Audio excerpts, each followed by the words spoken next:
Many persons still get this expression wrong. Look at what many persons will do here. We have 14 divided by 7 all over 2 multiplied by 4.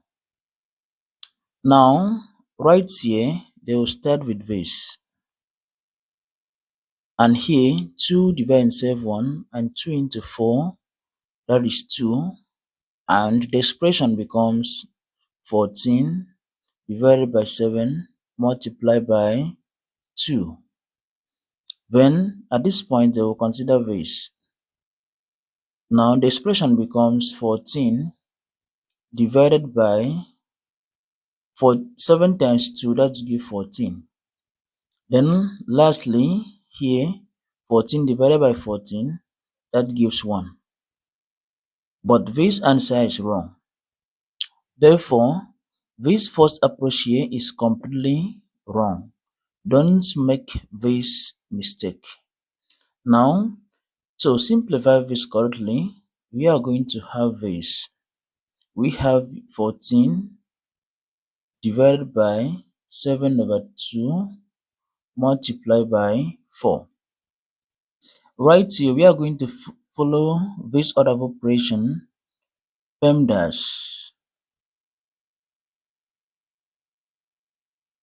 Now, at this point, multiplication and division have the same precedence, and the same thing here, addition and subtraction have the same precedence.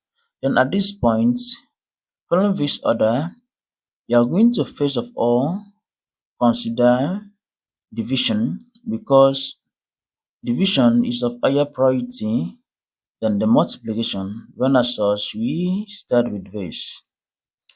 When right here also, we are going to apply KCF. K means keep, C means change, and F means flip. At this point, we are going to keep 14. When we change the division sign to multiplication and we flip 7 over 2, which will give us 2 over 7, when multiplied by 4. Now, at this value point, 7 will divide into 1, and 7 into 14, that gives us 2. Now, the expression becomes 2 multiplied by 2 multiplied by 4. Now, if you multiply the whole of this out, you're going to have 2 times 2, that's 4, then times 4. Therefore, here, 4 times 4, that will give us 16. And this is the correct answer to this expression right here. Do not forget to subscribe to my YouTube channel for more interesting videos. See you in the next